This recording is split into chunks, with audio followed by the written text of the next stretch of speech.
Welcome to the Cognitive Crucible, produced by the Information Professionals Association. Our website is information-professionals.org, where you can find links and information about today's conversation and get access to members-only content. Join John Bicknell and explore all aspects of our generational challenge, cognitive security.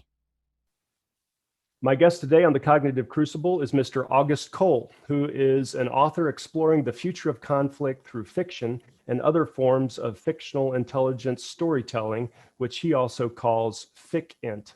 His talks, short stories, and workshops have taken him from speaking at the Nobel Institute in Oslo to presenting at South by Southwest Interactive. With Peter Singer, he is the co-author of the bestseller Ghost Fleet, a novel for the next World War, and Burn-In, a novel of the Real Robotic Revolution. August is also a non-resident fellow at the Brute Krulak Center for Innovation and Creativity at Marine Corps University and a non-resident senior fellow at the Scowcroft Center of Strategy and Security at the Atlantic Council. August Cole, welcome to the Cognitive Crucible. John, thanks for having me on. We had on the podcast a few months ago a fellow named Brian David Johnson, or he goes by BDJ, whom I believe you know, and he calls himself a futurist. Do you consider yourself a futurist as well? I'm a big fan of Brian's and have had the chance to collaborate with him. So I'm glad that you've had the ability to connect with him on the podcast too. You know, I think that because so much of my work is rooted in the future, I haven't really focused too much on the label itself. It's something that I have used in the past, but really everything that I'm working on in the last few years has really been trying to think through what's ahead with the future of conflict. And, the way that we want to, I think, assign a label to it can be helpful on one level, but I think all of us have to be futurists in 2021, given how fast technology is changing, given how fast society is evolving, given how quickly adversaries, for example, are adopting technologies that, we might not have expected. So I have used the label, but I also don't want to have it be used in a way that makes people feel like there are futurists and they're not futurists. Certainly, people who are deeply expert and embedded in that work, have that appellation to go with them. But really, we all have to be futurists right now. Right. I don't want to ask like silly author questions, but this is probably one of those silly author questions that you get asked all the time. But how do you go about assessing what to write about and how to actually settle on various different scenarios that you believe are relevant for policymakers and other leaders to consider? I'll be honest. I mean, when I started out, taking this fictional approach, it was a very instinctive process rather than a structured or analytical one. My background as an undergraduate, I studied history and French, and I have studied some public administration for a master's degree, but nothing really that prepared me in an ordinary sense to formally undertake the kind of foresight studies that people who are trained in that regard.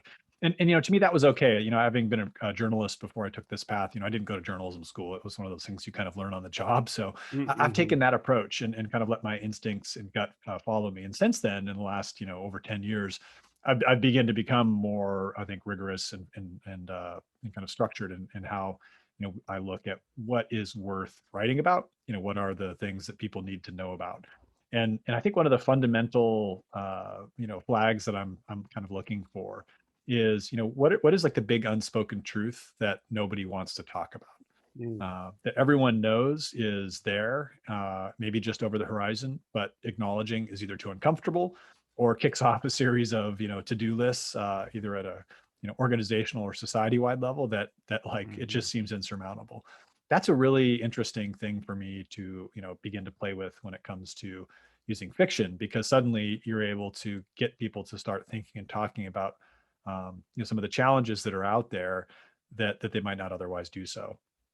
And I think it goes to, the question of like, well, why do that at all, right? I mean, I could write a white paper, having had a nonfiction background, that really was probably the more logical and linear way to do it. But I just felt like, you're not able to break through the noise. And importantly too, you're not always able to connect with as many people as possible who, when you think in a solutions oriented, kind of mindset, like I'm optimistic about that aspect of the future. You have to be reaching out to individuals who don't ordinarily engage in these kinds of conversations, and so that's a pretty foundational thing that I'm looking for. I tend to read really broadly too, and I'm always thinking again with that historian's mindset about past examples in history. So in one case right now, I'm thinking a lot about the future of special operations in Europe. So that's meant looking really closely at, for example, the British experience with the generation of the Special Boat Service and the SAS and the long range desert groups, and is how they were really not, today in kind of a very special operations oriented, military popular culture, et cetera. It's sort of a given that is in the way of, the American way of war. But if you go back to the Second World War, that wasn't the case, particularly with a country like Great Britain that had a long naval tradition, for example. So that kind of piratical, insurgent, like, I mean that in the bureaucratic sense, approach to conflict and combat, was something that didn't fit into the ordinary kind of bureaucratic boxes. And I see a lot of potential for that actually ahead, in part because of the information and kind of cognitive domains that a lot of the rule sets and organizational approaches we have today aren't going to work, especially in Europe. So I've been looking like at that a lot. Another thing that I try to do is to identify technologies that either people are placing too much faith in or not enough. An example would be with Ghost Fleet, when Peter Singer, my co-writer, and I were looking at American vulnerability to the reliance on GPS and satellite communications in the Pacific. It just seemed like a really easy thing for China to deny us. And the more we dug into PLA doctrine and American, approaches to conflict in that theater, all in the unclassified sense, of course, it just seemed like that was a vulnerability that was sure to be exploited. And in part because there was almost an undercounting of technical and kind of strategic ambition on the part of the PLA by, I think, a lot of the Western military and analysis communities.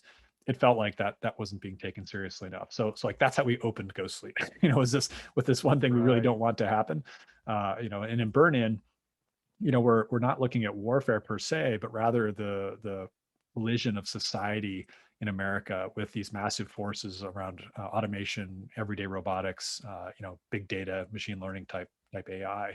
Right. And the big thing that people are missing in that is how profoundly that's going to stress society that is really grappling with trying to manage a political system that's increasingly polarized, an economic system that's increasingly asymmetric in terms of who's benefiting, and this question of data and who owns it and who controls it, which is certainly not being carried out today, at least in a way that favors your average citizen. So that is as important to me in thinking about this future security of America as in 2012, 2013, when we were putting the bolts and nuts together for Ghost Fleet as the GPS over reliance or technological vulnerability. Great. I want to talk about one of your recent projects, which was sponsored by NATO, which was one of these fictional pieces. But before we do that, could you tell our audience a little bit more, just kind of like paint the landscape of the kinds of national security engagements that you've had? What organizations have engaged with you, and why? And maybe take just a moment as well to describe how you came up with the term FICINT and what that means, and kind of nest that into the conversation. I'll start with the terminology, and using FICINT, which is fictional intelligence, or fiction intelligence. It was something that I did somewhat tongue in cheek, to be honest, when I was trying to find a shorthand way to convince people that this approach was viable, that it made sense.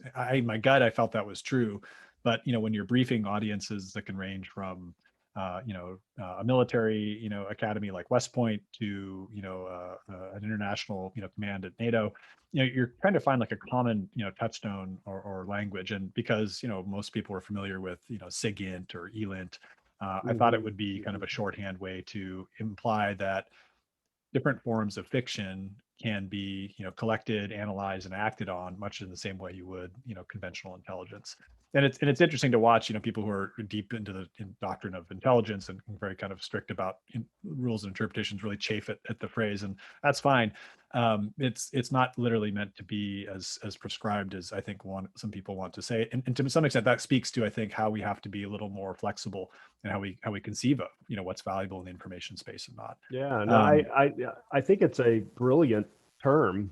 It's kind of a play on words where I'm sure your military and intelligence community audience, they get it right away, but it's also a little, maybe a little jarring to their sensibilities, and yet easily understood.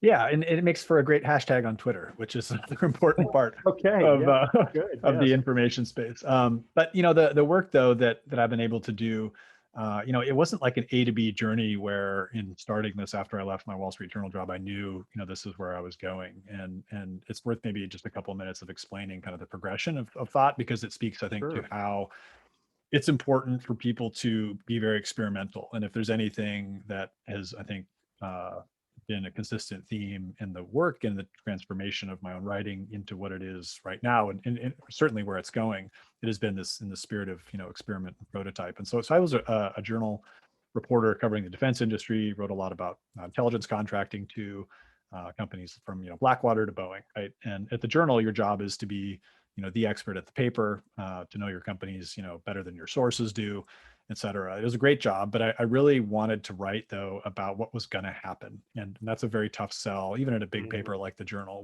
which is very focused on what just happened.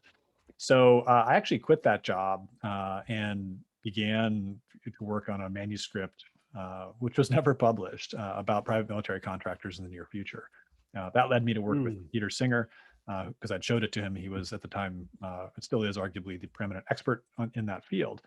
And so, the effort to write 100,000 words, on my own without any kind of sense or hope that it would become something, it did, right? It led to a really important partnership for me and a great friendship.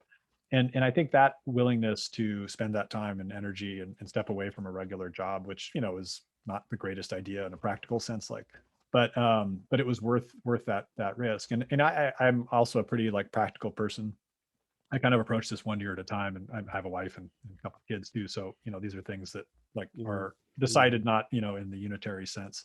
And so over the years, what I've been able to do, when Ghostly came out in 2015, that was a good flag to plant in terms of being able to say this is an approach that we think is viable. A publisher bought into it and put the book out, which helps. Go 2016, go to 2017, the book gets more widely read and talked about, and then there's a larger conversation like, hey, this might be a thing. And all the while, I had been really interested in how could I use short stories too, because a book takes 3 years to come out, if not more. And a short story can be written in a matter of months. And so what I've been able to do since Ghost Fleet came out is write a series of short stories, probably 13 or 14, maybe more, that have tackled discrete aspects of the future of conflict.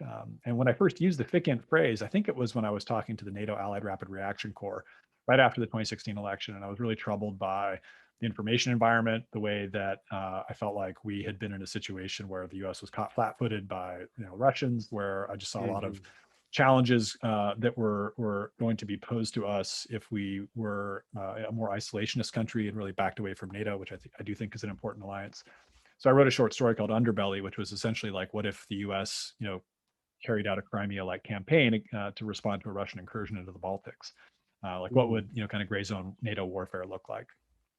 And that was a really, I think, one of my favorite stories I've written, because it explored how to use augmented reality and virtual reality with teams of heavy armor and special operations forces, how to think about the cyber contests not as a clacking of keyboards, but a very close and tactical kind of street fight. And that allowed me to then to kind of start talking to people about how fiction could allow us to consider these things, which are somewhat heretical, meaning that what rules would U.S. and allied forces break in wartime, right? And when you go back in history, it's quite clear, that norms and rules are broken every single conflict, whether it's the, unrestricted submarine warfare, in the 20th century. So what's the equivalent of the 21st century of that? Is it going to be breaking down all the barriers to data access? What will we steal, buy, et cetera, to target? When we can't get a drone or a plane inside an A2AD bubble, little stuff like that. And so now, fast forward to 2021. The last year and a half has been really interesting. I've been able to work on narratives for, everything from NATO Allied Command Transformation. Done some stories recently for them, and we'll talk about one. But also the Defense Department's AI Ethics Task Force. There, I was able to work on a series of kind of closed door short stories that weren't published to help the commission, the expert panel, talk about ethical issues around the use of AI. That's something I think that speaks to how you can coalesce a conversation around a story that's like a starting off point. No one story I'm ever going to write is going to accurately predict the future, and nor should it be asked to, and nor should it be required to. But at the same time, what it does is it allows us to have a jumping off point, and also to reflect on the world we're in today. I mean, this is one of, I think, the best things that sci-fi or speculative fiction can do, right? They're stories that are about the future, but ultimately they reflect our reality. And we've seen at the same time some really interesting examples of grassroots approaches that are, as experimental as, the kind of winding path I've taken, at Marine Corps University, the Krulak Center, where I'm a fellow. There's now been 2 graphic novels published by Marines who are essentially on nights and weekends, coming up with these illustrated narratives about future conflict, to deal with everything from AI and command and control to, biomodification, et cetera. And that's such an exciting place for me to be, and really speaks to kind of that, like, again, bottom up, almost like punk rock mindset, where you're not trying to play the big stadium, you're trying to go where the energy Right. is the strongest. And that's just kind of how I'm wired anyway, I think. So I love little projects like that, but at the same time, I do love being able to write a narrative that might, be able to break through, bureaucracy and reach, the general, the admiral in charge of an entire organization, in a way that a white paper could. So that, I think, is where we are in this moment. There is an appetite for these approaches, and allied militaries particularly, I think, have been really interested in this because they don't have necessarily the same staffing around futures. I did a really cool story for the Norwegian Army 2 years ago, or a year and a half ago, that looked at the Arctic in the 2030s. That, again, wasn't designed to kind of predict what that type of warfare might look like, but really to unpack what are some of the possible forces and scenarios that they may not be considering. So this is a story called Arctic Night that was essentially a Russian and a Chinese fight over one of the high north ports at the Russia Norway border. But what's significant about that world that I wrote about, and it's a theme I picked up in another NATO story, was that I think European militaries, for example, are really going to be stressed economically to support large standing armies as automation and unemployment, kind of have this like collision point, in the next 20 years. That the social contract is so strong, in a country like France or Germany or a Scandinavian one, that being able to sustain and support a population that isn't actively working in the way that conventional 20th century worker company or government relationships are, that there's gonna be a much more trade space. Like the zero sum game part of budgeting is going to make standing armies really complicated. And when you look at how automated systems have much lower life cycle costs, they're cheaper to acquire, you don't have to train. Think about like pilot training, how expensive it is. Imagine if you had an air wing that was automated and just was like used in case of war, break this glass type mode.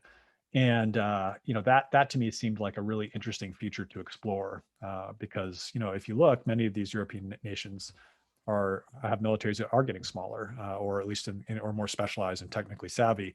And I kind of extrapolated and pulled that thread. So those are things that are maybe intuited and talked about to some extent, but being able to have a narrative allows that conversation to become a lot more pointed. And it doesn't mean that it's necessarily a popular vision of that future. But it's one I think that really, is worth hearing out. And lastly, one of the really fun things I've been doing in the last couple of months has been working with people from the design community who are developing some artifacts and other future items from a story that I wrote called Automated Valor, originally commissioned by the British Army and published at Proceedings, which is the Naval Institute's magazine. And that's cool because you're giving a potential reader an actual like tangible thing that is from that future. And so part of the way that I've been, thinking about being able to help people get into that mindset of thinking about what's ahead is both to be able to read a story, but also like, could you, like manipulate or hold an object, from that world, an ID badge, an award, a challenge coin, whatever, something like that. I think that really blends the way we learn is really, really important. And again, to that spirit of prototyping and experimenting, something I'm incredibly excited about. I'd like to remind our audience that to the extent that they're available, we will have links to all of these materials that August is talking about in the show notes. So you've mentioned a couple of times how FICINT is a way to communicate with a target audience in a way that they might not otherwise hear it. Like, for example, a white paper that describes a potential future scenario is not the same thing as a graphic novella that tells the story of this fictional scenario, but potentially a plausible scenario. So you can get these ideas and concepts into someone's thought space in a way that is otherwise not available. Have any of your clients talked to you about using FICINT to float policy proposals? Again, in the same kind of a manner, it would be challenging to present this proposal as a white paper, but when you put it into a fictional story, it could resonate in a different way. Has this ever come up in conversation? I think that ability to access ideas, through narrative is embedded literally in everything that we do.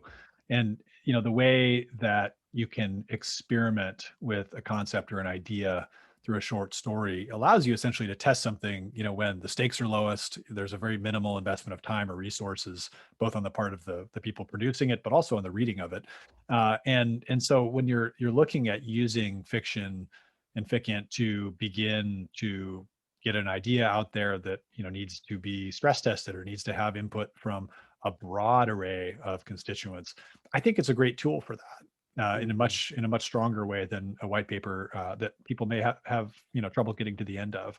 And I'm somebody that has written a lot of white papers, to be clear, but as Max Brooks, the best-selling author, creator of World War Z, said, like, white papers are like printed Ambien in many cases. And it's really hard, I think, in this day and age when people are very constrained for time and bandwidth mentally to, get them to really dig into papers, even if they're expertly written, argued and researched. It's just one of the really challenging moments we're in. And so, the hope is that when you're communicating an idea or scenario, particularly one that is not popular, you're doing so in a way that's inviting conversation, not trying to shut it down or stem, discourse. A good example goes back to the Ghost Fleet era, and the impact that book had was, talking about the supply chain vulnerability in the U.S. defense industrial and military, base. And being able to understand that was an issue all along. Sure, that was certainly the case in very small communities, but it was not top of mind for senior leaders who are essentially serving under the tyranny of their inbox, but also have a very long list of things to deal with.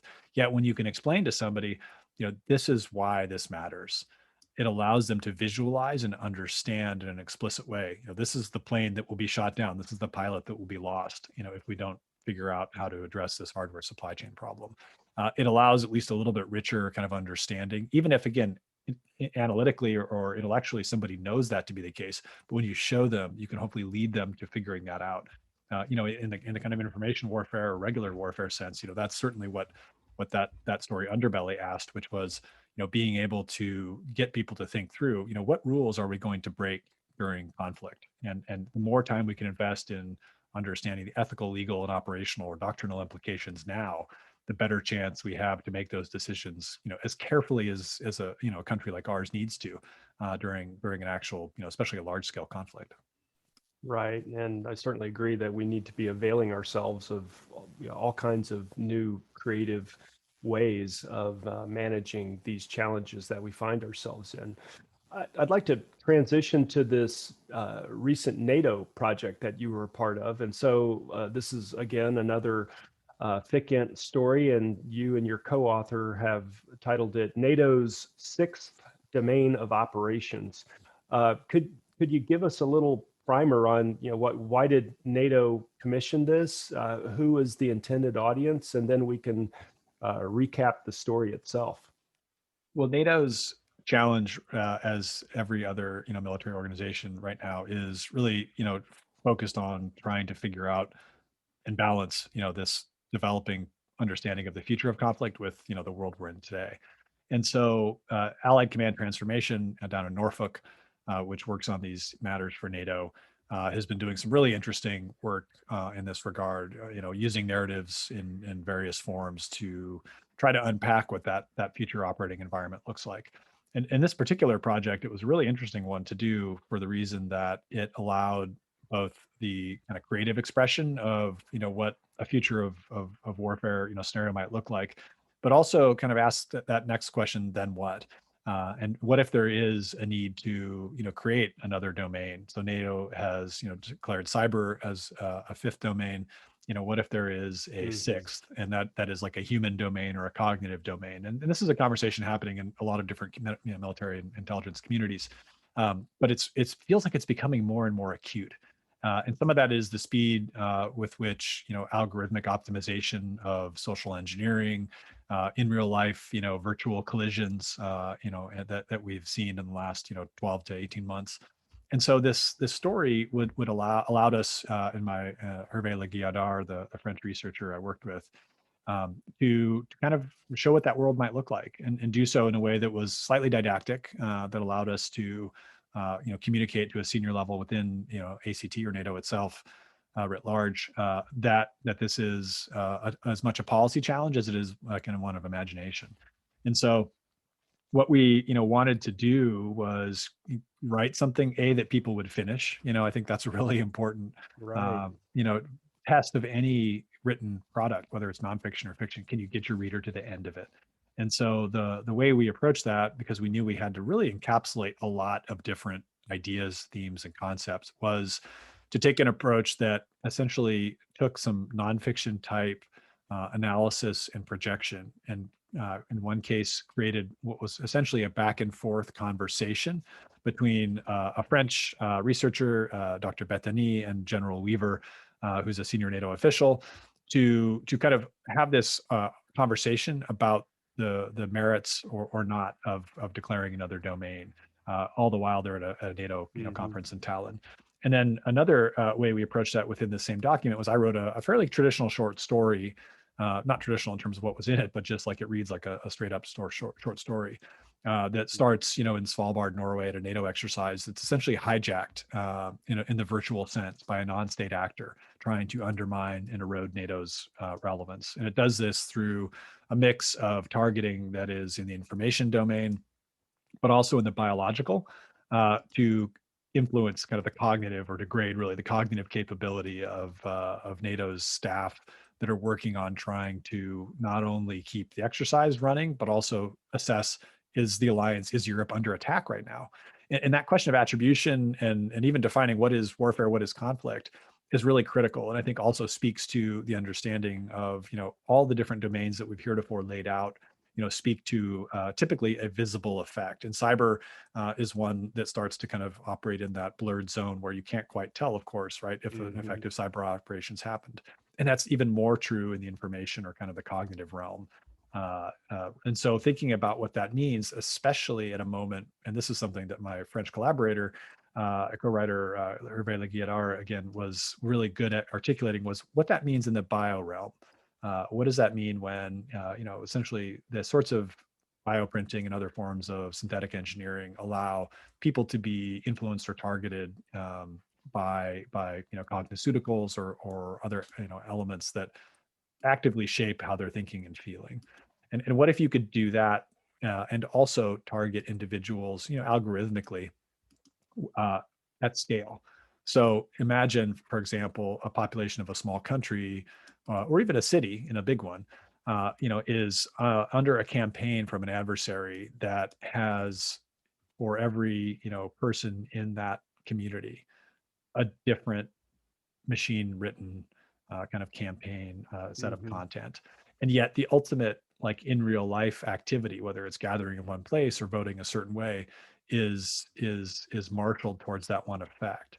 And that ability to kind of like personalization at scale, I mean, you see this in, again, this speaks to how widely I read, in fashion, right? Like fast fashion and customization is a good example of this, being able to give people individual, products that are built, at kind of global scale for, worldwide markets. That sort of model in the kind of information and cognitive domain to me is incredibly worrying, because there's really no way to like detect it. There's really no way to like combat it, especially if you have the norms that we need to adhere to in Western democracies. And so the story is designed to kind of raise those questions. And the really important thing I'm always thinking about too is like, who tells this story? And so, we have a Dutch officer who's working on like the next generation kind of NATO command and control surveillance system, which is not a jetliner with a big radar on it in electronic systems, but rather a disaggregated set of capabilities that feed into his terminal through like a haptic suit, like something that uses virtual reality and buzzes and prods and pushes to help him deal with the info. And then we look at it from like the NATO senior leadership level by having essentially a commander who's at the exercise trying to wrestle with the conflict and especially the question of attribution when America particularly is convinced it's China, but it turns out it's well, I won't spoil the ending. But it's a really unorthodox way to talk about these questions, and our hope is that in writing something like this, that it's compelling enough that people will take it seriously, and then really understand also the potential consequences if this actually happens. Right. Well, it's a riveting scenario, as all of your writing is. And something I find really cool about this style of presentation, and again, I encourage listeners to go back and listen to Brian David Johnson's episode. And there's also another episode with a fellow named Tom Sear, who wrote another stunning piece called Xeno War. And I won't recap it all now, but all of these pieces, have this really interesting story to tell. But then it's also backed up with dozens of footnotes for people to go and investigate a little bit further the either the academic or zeitgeist foundational bits of background that helped feed the story to begin with. So I think it's just the way these things are packaged up are really useful for leaders and policymakers to not only understand a potential scenario, but also then go and do some additional reading to understand a little bit more about where are we today and how are these things like moving in the direction of the story that you wind up writing about. I'd like to transition, if we may, August, and zoom way out. And I just want to ask you, it's like, what is driving you, and what is the goal with your writings, and what do you hope to accomplish with all of this? What is August Cole's, personal mission statement? Yeah, this is something I've been thinking a lot about, and lately it's kind of come down to using narrative to prevent strategic surprise. It's kind of a riff on DARPA's mission set. Mm-hmm. But it seems like a pretty fair encapsulation of the work that I've been doing individually, that I've been working with Peter Singer through our novels. One of the interesting things that Pete and I have done since COVID has really, I think, led a lot of people re-examine like what's the best way to accomplish your personal mission. And so Pete and I created a joint venture called Useful Fiction, where we're doing training, helping organizations figure out how to actually do this kind of work themselves. We're doing more commissioned fiction like this NATO project, for everybody from the Australian military to the Navy right now. We've been working with the Air Force for the last couple of years too. And it's really important, I think, to, in my case at least, feel like the work that I'm doing is making a difference. And I want to entertain people, certainly. That's a first order, mandate for anybody who's writing, fiction, and especially professionally. But at the same time, it's just personally really important that it helps and makes a difference. And so it's encouraging to see that not just my work, but as you said, Tom Sear, you've got other incredible writers who are producing this kind of useful fiction out there that is focused on trying to solve hard military and intelligence problems through this kind of a very experimental approach and of using narrative. And to me, that's I think a good sign that in the midst of this moment of incredibly complex and fast technological, social, political change, that we can get ahead of things and in trying to ensure that we're not caught off guard at all in the future, especially from a failure of imagination. Right. Well, as just one person from the cheap seats here, I could say I think that you're definitely meeting your personal mission statement and goals. So good job there. I'd like to conclude just by asking you if you could recommend a book or online resource that our audience might not otherwise be familiar with, which touches on some of these themes that we've been talking about. One of my favorite books from literally my favorite author is William Gibson, his latest book, Agency. It is the sequel to a book that preceded it called The Peripheral, which I also recommend. But what's great about Agency is it explores how an AI that is originally created to help special operations forces conduct irregular warfare essentially gets loose in the wild. But it's not a malevolent AI. It's almost a benevolent one, and it effectively helps alter the course of history, at least in our timeline. And what's great about Gibson's work is he is very original, very prescient. This is the writer who helped coin the term cyberpunk and had the novels to back that up. And his last two have really looked at both the domestic political situation in the U.S., but also how the international strategic environment is going to force technological uses in areas like quantum computing, telepresence, et cetera, that are really, I think, thought-provoking and directly relevant to a lot of the really big questions about the future of war. But he also takes care to think through really, I think, overlooked aspects to future conflict, like what happens to veterans after in a future war that have been, for example, using integrated haptic and neurologically connected systems, stuff that a lot of the conventional canon just kind of glosses over. So if you read The Peripheral and then Agency, or at least Agency, I think you'll come away feeling like they're a really, really worthwhile bit of useful fiction. Yeah, that's awesome. And I actually want to have an expert onto the podcast here to talk about what you were just mentioning, that PTSD in the 21st century, or in the information age, or the cognitive age, what does that look like? And so that's a whole nother conversation. So with that, August Cole, thank you so much for being on the Cognitive Crucible. Thanks for having me. Really enjoyed the conversation. The Cognitive Crucible is the only podcast dedicated to increasing interdisciplinary collaboration between information operations practitioners, scholars, and policymakers. To find out more about the Information Professionals Association, visit us at information-professionals.org. Please support our podcast by giving us a 5-star rating and leaving a review.